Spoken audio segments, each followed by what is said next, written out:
Mr. Flint is an oracle. Mr. Flint knows things that most other people don't. Mr. Flint understands things that most people don't. This is what he said before the England game last week. This is a waste of unbelievably talented players. So Slovenia tonight should be 6-0. That's not being arrogant in English. That's just simply stating the difference, the golfing class in players. England should be walking through this game, coasting, cruising. And we know what will happen. It's going to be a dull 0-0, and it will just about do enough.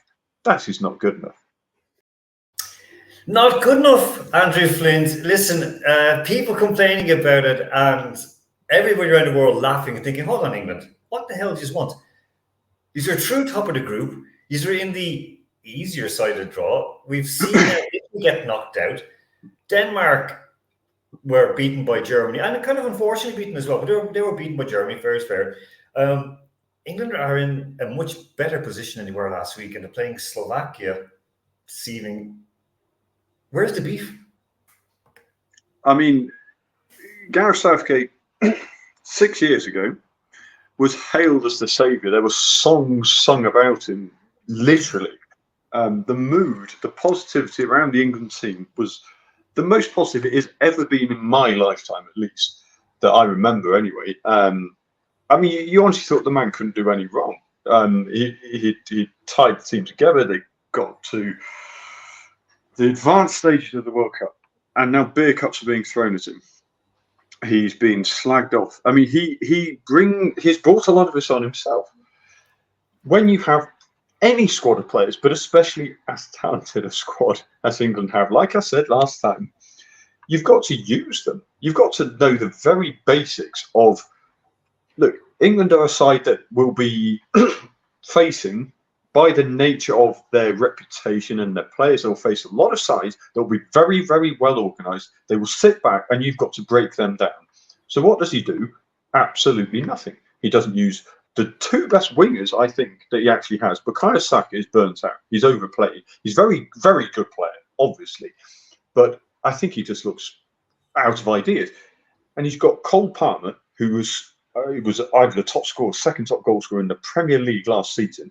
He is an unbelievably confident, cocky in a positive way player. He makes things happen. Anthony Gordon, absolutely flying at Newcastle, and he doesn't use them. As soon as Cole Palmer came on, makes a difference. And I think the negativity is centered around this lack of reaction. Just I've got to stick with my tried and trusted lieutenants mentality, which is what a lot of English managers have been entrenched in for so long. They're stubborn in their ways. And I didn't think this is what Gareth Southgate was, but he's become this very, very quickly. So, yeah, I mean, look, the negativity is, you can't just boil it down to the situation itself alone. It goes far beyond that, because he's, in a way, it's going to sound odd, but he's almost made a rug for his own back by being so positive in the mood that he created and generated around the cap. He spoke out on the issues that mattered to the players and resonated with the fans. So he's made himself out to be much more than just a tactical organiser. He turned out to be useless at that. And the first time ever I noticed this week, he said, it doesn't matter if the England fans' opinion of me is low. Well, that's it. That's the relationship broken. That's not being over dramatic, but that is a massive shift from what it was to what it is. So, yes, England I'll just come in on that one, because, of course, 6 years ago, or 6 years ago, in 2018, Russian fans liked him. Fans around the world liked him. Media people I spoke with who dealt with him liked him. They found that he was close in some ways, but he was also extremely political and extremely clever. So, for example, when he was being attacked by the English hack pack up near St. Petersburg, where they had their training camp, and they were going after him and saying, they wanted political commentary on him. And, privately, he told one journalist, if you have such a big problem with Russia, leave. But he said, I'm here just to coach a football team, and that's it. And people grew respect for that. And even some of the journalists who were pushing him respect him for that. But now I see some of them, the same guys who, let's just say, we'll use this sort of the internet thing of schooled or slammed at the time.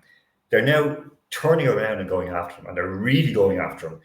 And it does feel, there's a kind of a feeling of Bobby Robson after 1990, when the English media turned and went after him. Now, let's just look at the game later on today, of course. Slovakia are a decent side. They've got players playing with very good clubs. They've got some very young talent there as well. Like, okay, Leo, I was going to say Leo Sayers, Leo Sauer or Sauer Leo, with Feyenoord. They've got players, experienced players. For me, they don't have a real killer attack. But elsewhere with players, they have a very, very good lineup. If I were the Car Southgate, I'd be just praying to get into this with a 1-0 win, Andrew. Yeah, at this point,